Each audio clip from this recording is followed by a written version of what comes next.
So what you mentioned research-based design, explain that for the common folk like myself of what that really means. I feel like a lot of people will say, oh, we're storytellers, or they'll give all these very elaborate descriptive ways to describe what they do. And I'm always curious of what does that actually mean when you really break it down, and not in a cool marketing sense, but what does research-based design Right. mean? What is it? What is Yeah. that? What is it? Have you ever wondered how successful architecture, engineering, and construction companies scale their business? Or have you ever wanted guidance on how to get more growth, wealth, and freedom from your AEC company? Well, then you're in luck. Hi, I'm Will Forat. And I'm Justin Nagel, and we're your podcast hosts. We interview successful AEC business leaders to learn how they use people, process, and technology to scale their businesses. So sit back and get ready to learn from the industry's best. This is Building Scale. Hey listeners, it's Will here. Our mission is to help the AEC industry protect itself by making technology easy. If you've ever listened to our show, then you know that the three pillars of scaling a business are people, process, and technology. So if you suspect technology is your weak link, then book a call with us to see where we can help maximize your company's IT and cybersecurity strategy. Just go to buildingscale.net/help. Today's guest is Sheri Andrews, a principal architect at Valerio Dewalt Train, also known as VDT. Sheri's design philosophy is deeply influenced by her passion for world travel, music, and the explorative question of what if in design, focusing on the human experience within architectural spaces. A champion of sustainable and resilient architecture, she has played a pivotal role in iconic projects such as the University of Chicago Lab School's Corners Campus, View 53 Apartments, the Shed Aquarium Oceanarium renovation, and the Canopy Hotel. Honored with the 2023 AIA Illinois R. Buckminster Fuller Award for Social Good, Sheri's commitment extends beyond design. She's a mentor and leader in initiatives like Crew Chicago, Chicago Women in Architecture, and AIA Chicago. Leading the charge in the Shed Aquarium's experience, she's not only preserving historic architecture, but also crafting inclusive experiences for every visitor. Sheri's work embodies the ethos of VDT, a dynamic architecture firm that's known for its motto, build or die. With offices in Chicago, California, Denver, the firm excels in creating award-winning, research-informed designs across various sectors, including institutional, educational, corporate, retail, hospitality, and residential projects. And with all that said, Sheri, welcome to the show. Well, thank you for having me. Nice to see you guys. Yes. We're excited. I am excited as well. I'm excited too. So this is going to go well. Okay, good. Yeah. I'm glad we're all on the same page to start this off. That's always a good place to That's start. right. Before I even get into, hey, tell us how you got into this. Tell us about VDT. Tell us about Build or Die. Let's get into the heart of the motto, the ethos. I want to hear about that. Absolutely. So we actually put together a video on this. So I will get it to you guys after the call. But Sure. Essentially what happened was back in the 90s, AIA Chicago was asking for web addresses for all the different firms in Chicago. And the firm at the time wasn't on the forefront of all of that. They didn't have one yet, and they were sitting around thinking about it, and someone's like, build or die. And they're like, what? And they're like, build or die. And he wrote it down as a joke to kind of send it back to AIA Chicago. And then AIA Chicago called him, this is Joe Valerio at the time, called him and said, are you sure? And he's like, yeah, sure, why not? And it's been like that since the late 90s. And it's actually worked out in two great ways. One is we really believe you should build things, right? We don't necessarily think you need to die for it, but we're committed. We really want stuff to get built. But more importantly, it's an interesting kind of tagline, something like this from a marketing perspective. And anytime I give anyone my email address, sandrews@buildordie.com, it's a very, can you spell that out? Or build ordy. There's a little bit of confusion that always goes into it, but it also is a bit of an icebreaker. in conversations with people. So that's actually worked out quite nicely. So it's a fun story. It's a great video. You should check it out on our website. It makes me laugh every time I watch it, and I know the story. So I love that. One, we'll definitely throw the video in the show notes, so no issue there. So people can check it out. That is a great story. It is also great marketing, and yeah, build or die. Are you serious? Yeah, why not? Sure, with a logical sense of humor, of course. But yes, sure. Absolutely. No, that's awesome. Okay, so tell us about you. Tell us about how you got in architecture, how you got to VDT, and then how you see the vision of VDT as you are now a principal there. Yeah, absolutely. So I'm from Ohio originally. Went to grad school in St. Louis and ended up in Chicago. And I've been here 25 years, which is kind of mind-boggling and bending. But it's been great. So I started my architectural profession at a firm called Pop George Hames, which mostly does residential, multifamily residential. From that, I came over to VDT in 2006. So I've been here 18 years now. And during my time here, it's just been, the research-based design is really kind of what brought me in the door, and understanding this idea of the thought process that goes into working with every client. Every client is unique. And during my time here, I've had an opportunity to work on a lot of different typologies, everything from education to hospitality to institutional and high-rise residential. And it's been really great to be able to see how that tool of research-based design can translate itself through those different typologies and learn from each other, and how we can make stronger projects for our clients and for our community and for the end user. So what you mentioned research-based design, explain that for the common folk like myself, of what that really means. I feel like a lot of people will say, oh, we're storytellers, or they'll give all these very elaborate descriptive ways to describe what they do. And I'm always curious of what does that actually mean when you really break it down, and not in a cool marketing sense, but what does research-based design right. mean? What is that? What is it? It's funny. There was a project that we started or worked on in the late 90s for Lincoln Park Zoo here in Chicago. And through the process of that project, we developed a kit of tools to be able to understand the client better, understand the user group, and pull data together. And that piece, as we stood back from it after it was completed, we're like, there's a methodology here that really makes sense.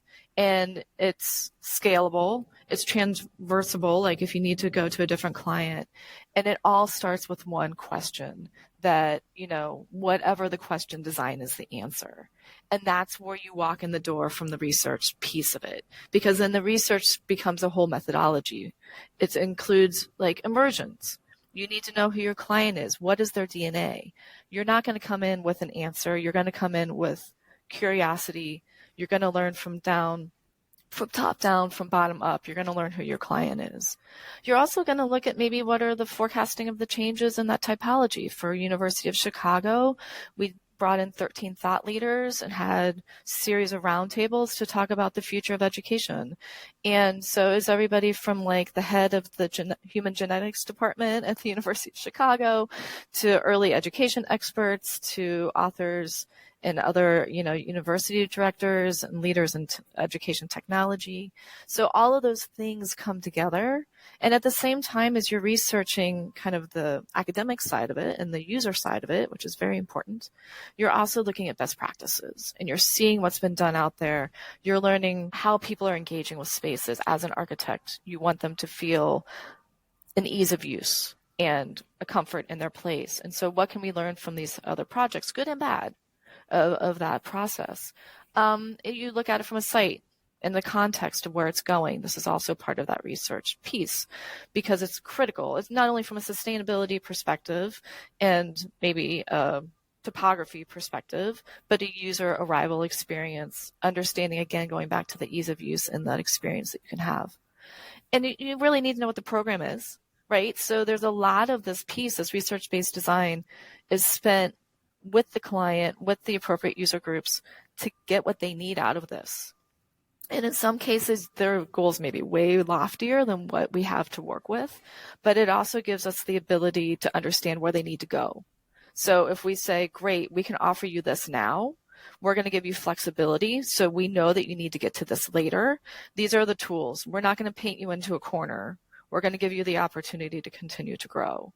And then you set the vision. You have your great workshop, immersive session. There's papers on the wall. You write it with a big Sharpie and everybody's great. And then that evolves and changes over the course of the project, right? And then you work into the nitty gritties of like, what does the mechanical engineer do? So, there's a lot of different steps to it. It's a great tool. It's not always appropriate for all client groups, but in the opportunities that we can use it, we feel that it really gives purpose and intention to the projects. Wow. So go ahead. Go ahead, Justin. So I hear okay, you really, really want to know what this end user's thinking, what the people that actually participate in this building on any given day, like how they are envisioning using it, what the capabilities are, where maybe their budget's at, or where like they're willing to go in regards to pushing the needle like way out there of like, hey, like this is recreation of life on Mars or something, something that like sounds cool, but actually this becomes not as cool as you think it may be. And this is just a crazy idea in my brain. But that makes sense to me. All that is like, yeah, that's great. I love that. When does that not fit? When you said it's not always appropriate, when is it not appropriate for to think that way or to use that philosophy? Yeah, I mean, I think if you're doing an interior build out of a corporate office, probably not necessary, right? If you're working with a client group that's done a lot of the research on their own and they're able to bring it to the table for you, you can kind of get a jump start on it. And there's other clients that they're like, yeah, that's all fine and good, but I've got a budget I need to meet and I need this to be X dollars per square foot and I need it by Friday. So let's just go, and I think, and that's fine. We're good with that too. It's not that we're not going to listen to them. We'll find our way to get our questions in because we still want to answer those questions. It may not be, a document at the end that we publish to share about it. But it's still in our ethos of who we are. And we're still going to ask the questions of, how do you get the best design for them? So, okay. There's a lot of people involved in what you're talking about, but internally, how do you choose which people on which project? Like these are not small projects to begin with, right? Yeah, I've seemed to have had the lucky state here of my project lasting like 6 to 8 years. So I'm not one of those like 4-month project type of person. So, but then that's great. There's project types for all people. For us, we specialize in everything but healthcare and single family homes.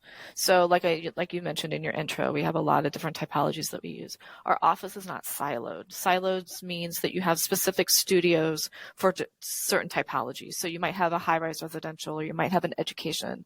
And those people have a leader within that group and they stay within that group. And occasionally they'll jump around, but that's kind of how their focus is. The principals here do tend to have a specialization, but the team that works underneath them floats around. So one, it's like, well, who's available to work on stuff? But two, it's more important for us to have a well-rounded team to give them those opportunities to work on different projects to learn different skill sets. So, learning on one project might give them more refinement of understanding building codes and accessibility requirements. Another project may give them more awareness of working with the client on finishes and the final touches of the project and where those come into play. All those things are important, right? And those are all part of the kit of parts to build a project.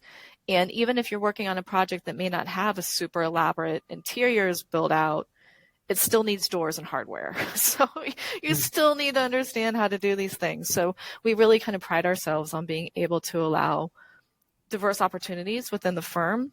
It also allows people to figure out what they're actually very interested in. And if there are certain areas of the project, if it's sustainability or if it's interiors or whatever the case may be, we give them further opportunity to grow within those areas. And then hopefully they can continue to grow within the firm and grow within their leadership and then maybe even be, a principal one day with that leadership. So we're very much about fostering and exposure for other opportunities.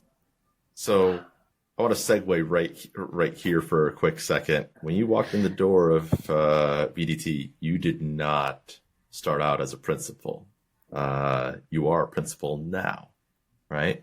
Correct. How does that actually happen to successfully become a principal? And obviously, many different architecture firms have different paths, but there's obviously some magic into how that happens. Can you talk a little bit about your experiences and what differentiates someone turning into a principal or being able to become a principal versus not? Yeah, and like you say, everybody's case is different, and so I can't tell you what the golden answer is. It's asked often of like, well, how do you become a principal? And it's in our office, it's just kind of like you become it. There's not like a strict set of checklist items that you work through to get there. I would say from when I came in, I had to become an associate, then a senior associate, then a principal, right? There are all these kind of steps along the way. None of them were strongly defined. It was more of how you work through projects and how you present yourself in the office and how you encourage the community of VDT in my case. So as I came in, I would ask questions. I was one of those people that was at the principal's office in the morning with my list of questions of the things I needed to get done during the day. And essentially them gaining trust in me and understanding that I will take care of stuff for them and that I will help the client make the client look good. I will help us have successful projects has slowly increased the responsibility that I had over the years. And building on that base, then pretty soon I'm running client meetings or I'm part of presentations with the city. And then the clients get more comfortable around me. And then you have further conversations from that side. And then at some point you realize like, okay, you had mentioned the Shed Aquarium. I've been working with them since like 2000. And there's, kind of a niche there of aquariums and zoos, right? So let's learn about that. Let's see what we can do within that as a typology. And now I'm starting to learn the networking side of that and getting out to meet more people and speaking at the Associations of Zoo and Aquariums conference and meeting people there. So it's been really great as a process, and the firm has been incredibly supportive. There's a statement that I heard early on where they'll throw you in the water, they'll watch you, they have the life vest thing over here on the side, right? But they want to watch you grow. And you need to grow through some challenging situations sometimes because that's what gives you the backbone to keeping your confidence growing and defining yourself as a professional. And all those nurturing elements were here for me. So it wasn't just about architecture. No. You're essentially growing some versions of business sense and understanding a little bit of how the world works. Was there sort of phases where you had to sort of learn about yourself, from an awareness perspective in order to be able to, we'll call it, grow in your role? Absolutely. I think we all kind of go through these growing pains of our profession, right? It's like, as you're younger, it becomes more about the confidence, right? Of knowing that when you're allowed to speak up or what you're allowed to take control of. As you get a little more runway, as you would say, to kind of expand those ideas, then it's kind of testing the limits of what's comfortable for you. And again, it comes back to this game of confidence and really understanding who around you supports you and how you can use those strengths and areas that you may be struggling or need to develop more, where you can find areas to help support that.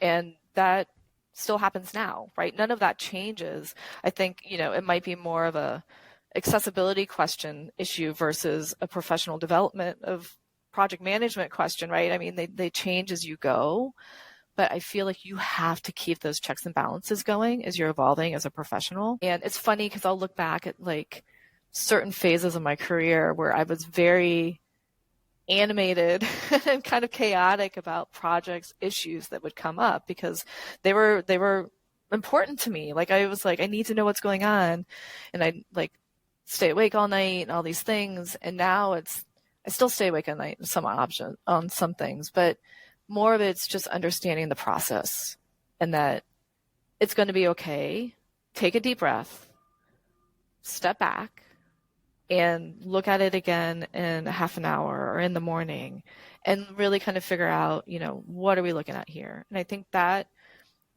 through trial and error has been like the biggest piece of growth for me as I've been kind of evolving here. So yeah, as I look back at my younger self, I'm like, it's okay, calm down. You're going to be okay. Great description. I love the sort of evolutionary sort of awareness that's happening. Okay. Trusting the process can be very important for all of us, right? I think it's a very hard thing to do. In the want for something to really go well or succeed or be great. And then we, again, in your case, like, I stay up all night. I'm worrying about this or I'm thinking about this. And then it becomes like, sometimes letting go of the vine becomes the best use of our time. You had mentioned you're going to speak at some, and I don't remember the name of the conference, but zoo, museum, aquarium component of conference, which is super cool.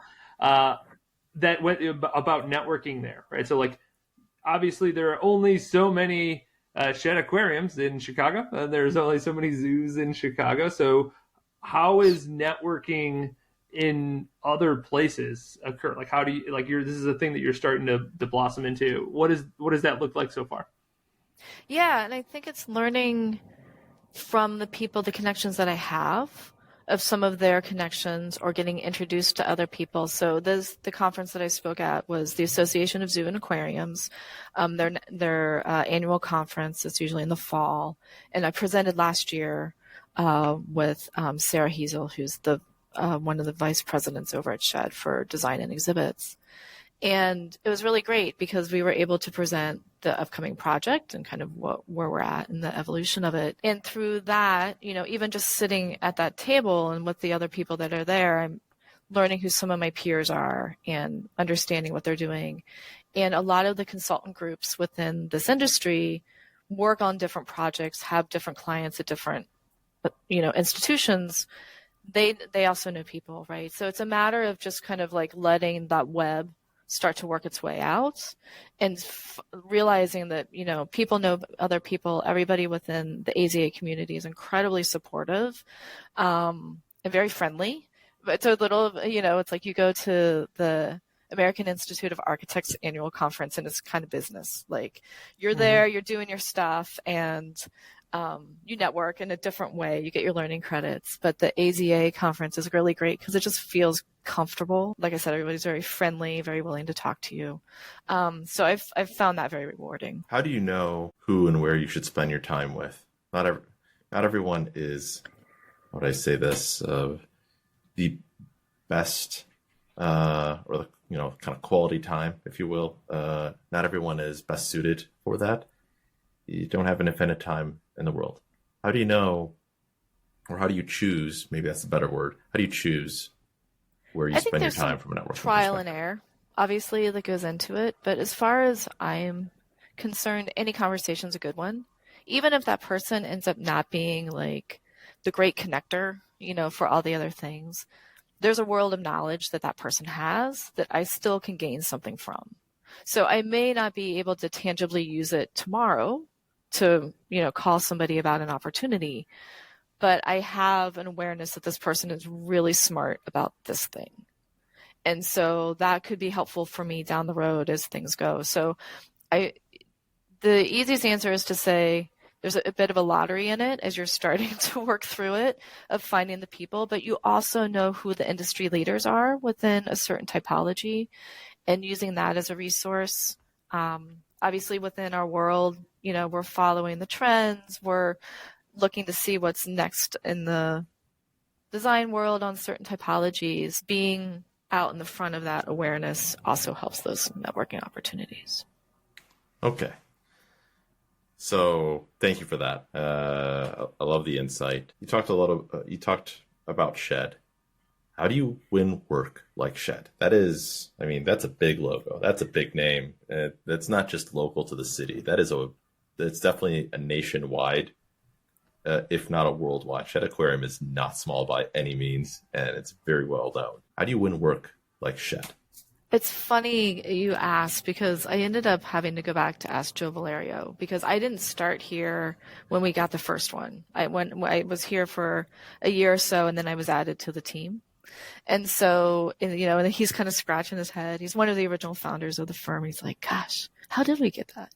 And I think it was just serendipity of like connections, right? The client owners rep group, Jones Lang LaSalle, I think was doing some work there at the time. We had a connection through them.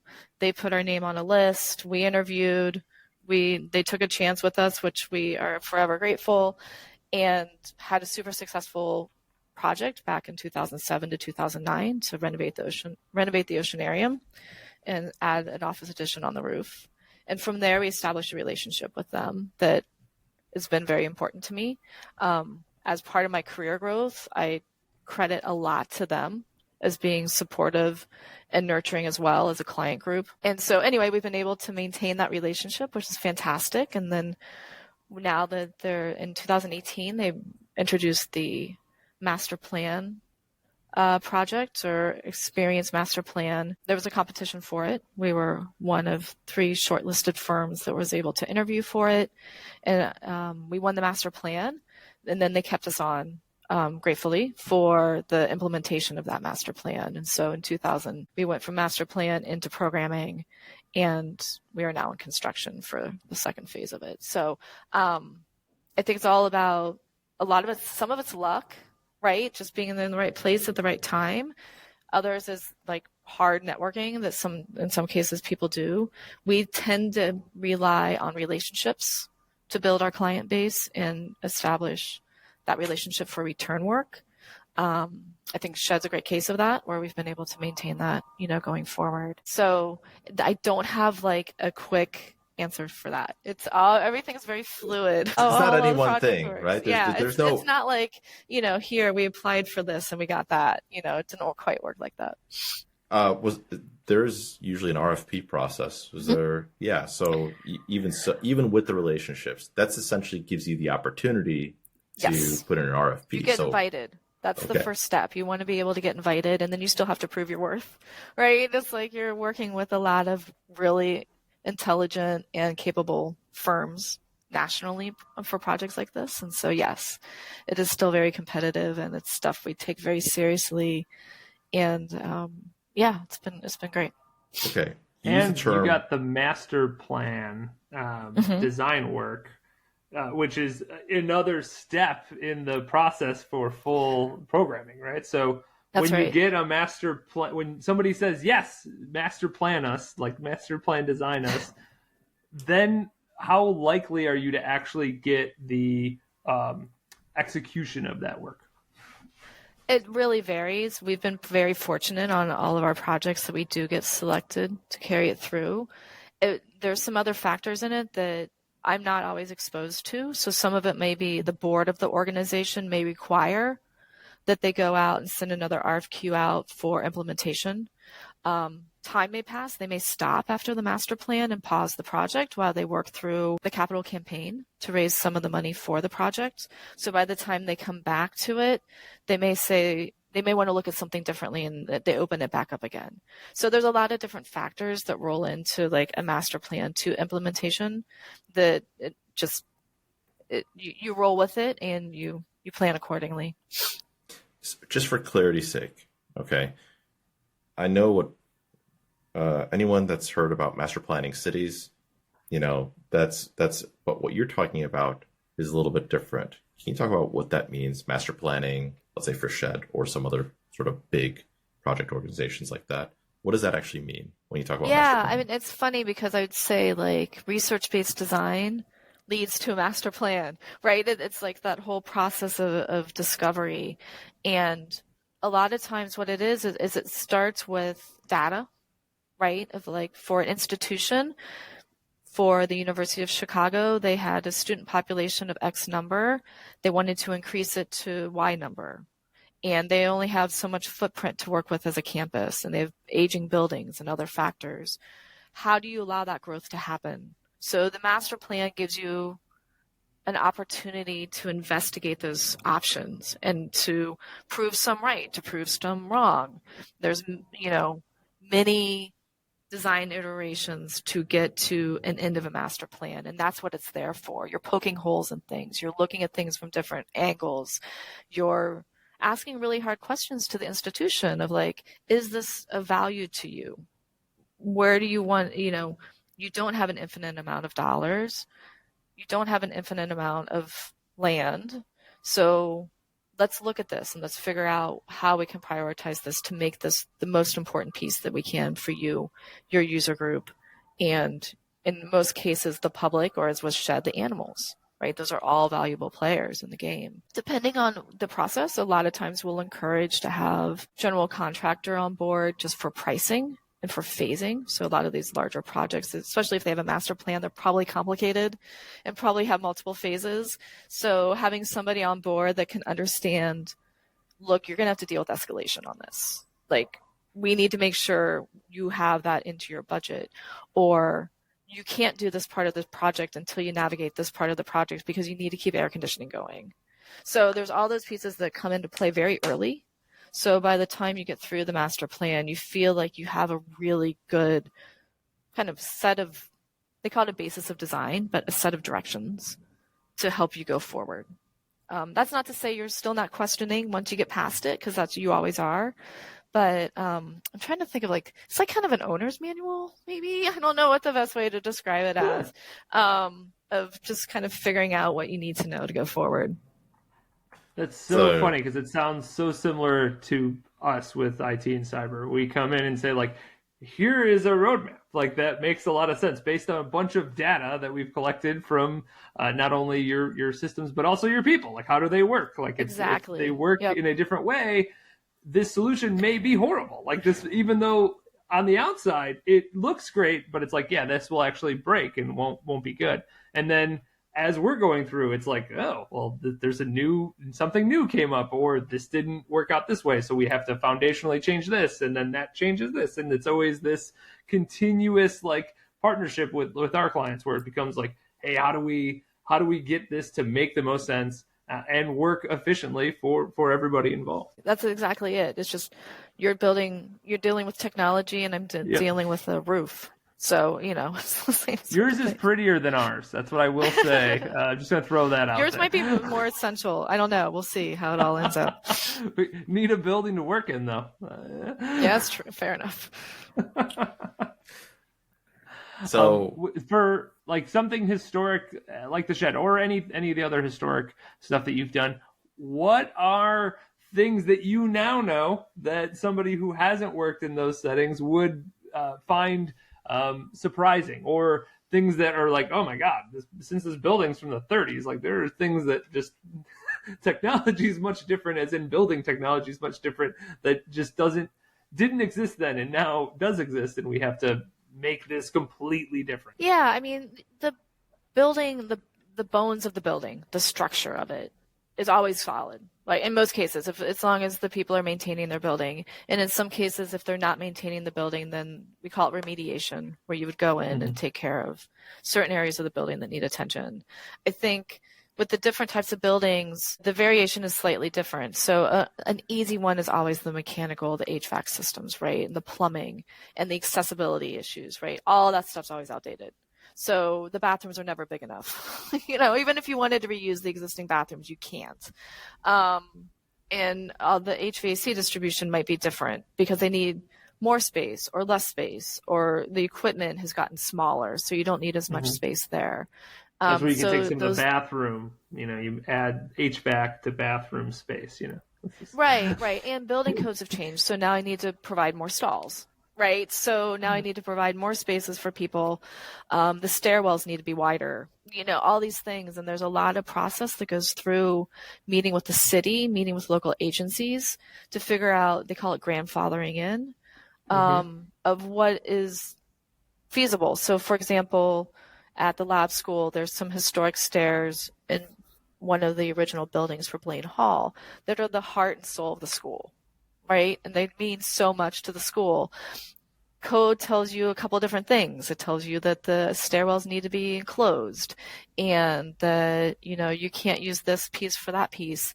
And so you go to the city and you say, look, we will work with you to develop a life safety plan that meets code, that offers the safety for the children and the staff to get out. We'll add more sprinklers, we'll add smoke screen or different protections around the stair to make sure that it's safe. But we also need to maintain that integrity in the heart of the building as we go through this. So we have to, I think the most important piece with historic buildings is understanding why it's important, what's important about it, and working with those pieces. It's almost like a piece of surgery in a lot of ways to delicately go in and keep the integrity of the building intact. Like, you're not going to come in, at least a lot of in the cases that I have, you're not going to come in and just glob a thing on the side of it and call it a day and walk away. There's much more integration into that. In terms of like specific problems, water is always a good one. Roof flashing wasn't quite the same. Insulation wasn't quite the same. Vapor barriers weren't quite the same. So there's a lot of pieces of the building assembly that you need to make accommodations for to meet new energy codes. So a lot of it is just bettering our environment and our built world, that you just have to work with the building to get it there. It gets there. It just takes a little change. And I'm sure when you take historic building and then you also add any form of living creature that needs to be undisturbed, that there also are challenges that come with that. So I applaud you for the mental gymnastics that you have to do in your design. Right. So when you go ahead, when it comes to problem solving, there's sort of the sales side of, we'll call it the relationships, right? So there is some selling that has to happen, but then there's a transfer over to the operations, right? So what was communicated and talked about on the sales side needs to then transfer so that the operations side is now on the same page. Can you talk about sort of your approach or problem solving that architects use to transfer from, we'll call it the sales side, to the operations side of the business? I think, the master plan or the research-based design piece of that has to include the operations. They have to be part of the project from the beginning. So there isn't really a handoff because they're integral in with the process. You will fail if you do not have the operations people part of the original, of the starting conversations, because you're right. They're the ones who have to use the space, who know the buildings. They're invaluable resources as you're going through the master plan phase, as you're going through all of it.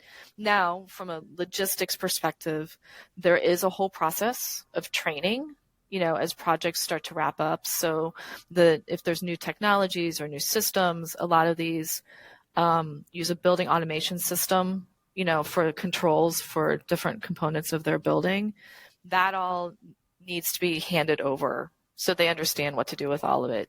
We're usually not part of those conversations. It's usually the general contractor with their subcontractors that will inform the owner and their appropriate operations group of those measures. But it even, from an operations perspective, is even as simple as something like, if you're at Shed, being able to get a ticket, right? The process of where you go and how you purchase a ticket is a very important and long conversation.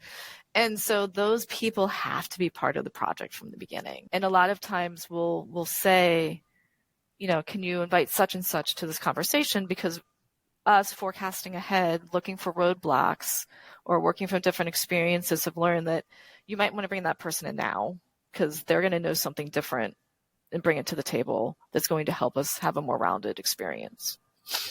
So you're actually inviting those people into the conversations, and you want those viewpoints to take into consideration for, we'll call a longer term perspective. So you're not looking at it you're not chasing it. That's the worst, right? You want to be able to look ahead and understand all the parts that you're going to need for the successful project. There might be something that blindsides you along the way that you weren't quite expecting, but over the years, those become smaller and smaller. And you also learn to kind of listen through the words with some of the different clients and the user groups where they might be saying something and you're like, there's a sticking point in there. Like, what was your problem before? Like, why wasn't this working for you last time? And they're like, oh, because this never worked out right. I'm like, we can change that, right? It's like, we can fix that. So that's not going to be an issue for you going forward. And they're like, oh, awesome. It's like, so sometimes you just have to listen. Sometimes you have to get a sense of the questions they don't know to ask, or the things that they may never thought was possible, that we can give them that opportunity for. I'm hearing something here, and I just want to ask your opinion. Would you consider this sales, what you're talking about? No. I would consider it more problem solving, if that is the right word. Okay. I think the term sales, I would say it's really not a word we use in a general vocabulary within the architecture industry. It's more marketing is probably the appropriate term. But I think that is like the initial pitch, right? That's the RFQ. That's the piece that gets you at the table to be able to introduce yourself. Once you're at the table, I really feel like it becomes more about the problem solving. Even the interview process is problem solving, because you're reading the room, you're getting in it, and you're learning about their institution. You're digging into the facts. You're talking to somebody who worked on it whenever ago to learn what they knew about it. That all happens as soon as you're going after the RFQ. And it never stops. You're always learning and always researching. Love the insight there. So as part of any architectural firm, there's a bunch of different technologies that you have to use. And then there are others that you're always kind of looking forward. Can you talk a little bit about what technologies, why, and maybe some of the cool stuff that you're sort of starting to do or looking towards? As most of the firms these days, we use Revit for our technology, for drawings, and just general modeling, in-house modeling. We also use a program called Lumion, which allows us to move into renderings and some animation, just kind of a simplified animation. But it allows us to bring our finishes into the images. So what's really important, where Revit differs from Lumion, is that you can give things color, texture, experience, lighting, that offers insight into the future space. And it's super helpful for clients to review stuff, because I can put as many carpet samples on the floor as I can, but until you can kind of see the space build out with all the pieces, it makes a lot more sense. We've been moving more into virtual reality as of late, especially for the Shed project. It's a complicated building with lots of levels and different parts and bits, things. And so we've been able to allow the owner group to literally walk through the building. So we've set it up on our side. We've used an interface called the Wild, which I think is kind of transitioning to some other stuff. But we have 4 headsets in our office. Shed has 4 headsets over there. They can log in to our site with the Wild. We'll update our model in there every now and again. And the animal staff goes in there to kind of look around to see, like, how are they accessing the back of this habitat, or what's the guest experience. Like, the design and exhibit team from Shed will go in and look at it from the front side and be like, okay, we're coming up here. How do I get over there? Am I looking at this the right way? You know what? We may want to tweak the ceiling situation here because it's not feeling right as I'm coming around the corner. So that's been really helpful as a design tool for us. And we've made some good edits to the project because of it. So it's really a communication tool between you and your client in trying to align on whatever that vision is, that end goal. Yeah. Okay. And we've done it 2 ways. We've done it in person, where we're all sitting at a conference table, in our headsets, kind of looking around. Exactly. And we've done it virtually because it doesn't matter, because you're all in a headset and you're all going into the same interface. And you don't have the echo of them talking next to you, which is always kind of a weird thing. But the benefit of doing it in person, and why we usually do it in person, is the debrief afterwards, right? Because then you can go into, you can get to the model without the VR. You can still go through it and see it. And then we can always just go back and be like, okay, let's finish our conversation of what we were saying over here. Do we need to make any other adjustments there? So it is a working document. That's what it's there for us. And like I said, it's been a really helpful tool. That's super cool. How do you differentiate between, you've obviously designed a thing, or the team has designed something, building, and you're saying like, oh, this is what I envisioned, this is the cool thing. Then take a step back and say, as a user experience, like they're going to see this ceiling and feel a different way than maybe I initially thought they would feel. Like I feel like those are very, it's my baby that I made, and then the, hey, by the way, your baby's got an ugly ceiling, like kind of a thing, where you have to have both sides of that, your brain working that way. How are you able to do that, or do you bring in possible end users for stuff like this, where they will have more opinions that have no biases? Obviously, we're bringing the user group into it, like the shed ownership group. And I do have to say, like, this project has a huge, vast sea of consultants, right? Like, there's 18 different consulting firms. So it's not a small task for this project. But anyway, I think, one, architecturally, we're always critical of ourselves, right? And everything we design, we're always looking at it again. And if somebody walks by in our office and stops and they look at it kind of weird, you're like, what? and it's never in a bad way, right? But it's usually a constructive conversation that follows that says, I'm seeing this a little differently than you are. I'm like, okay, great. Well, let's go in and look at it again and let's tweak it.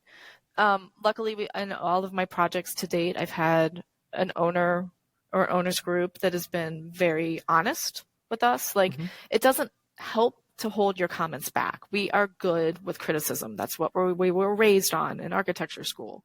And we need that. So, and we always keep reminding our clients, you're not going to hurt our feelings. If you hate something, tell me. I'd rather you tell me than you pay millions of dollars for something you're just not happy with. That's not right. And so we do a lot of checks and balances along the way. So we'll do the renderings, we'll do the VR, we'll do other things, and we'll keep working. There's certain parts of projects we've spent over a year on trying to refine it to get it to something that people are comfortable with. So, the Wild is a VR technology, which is definitely kind of on the newer side. VR didn't always exist. How do you make decisions in where to invest into, technologies? Like, there's a lot of cool technologies, but not all of them are necessarily useful, or they're cool now, but there aren't maybe the use case or whatnot. How do you make decisions into investing in a technology or not? Yeah, luckily there's a handful of really smart people in our office that have done a lot of case studies and research on different products out there. So there's research involved with like figuring out what you want and what you need. And through their due diligence, they determined for where we are in our office and what we're using it for, the Wild was the right fix or right fit for us. Don't even ask me what else we researched because I don't know.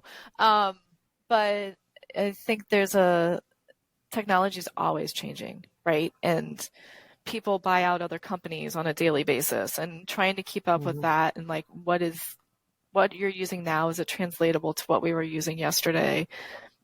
That's a whole other thing that you have to deal with when you're not drawing by hand anymore, right? It's just part of the process, and you roll with it and you adapt, and you find the right tools for you. So I can't tell you who we compared the Wild to, but I know that there was some study there. Okay. Well, no, Justin? That's research is always, you go back to research based decision making. So that it seems to be everywhere, doesn't it? Yes. Yeah. Yeah. So we've got one more question for you that we like to ask everybody. So if you could go back 20 years, what advice would you give yourself? Well, I think Will already caught this question early on.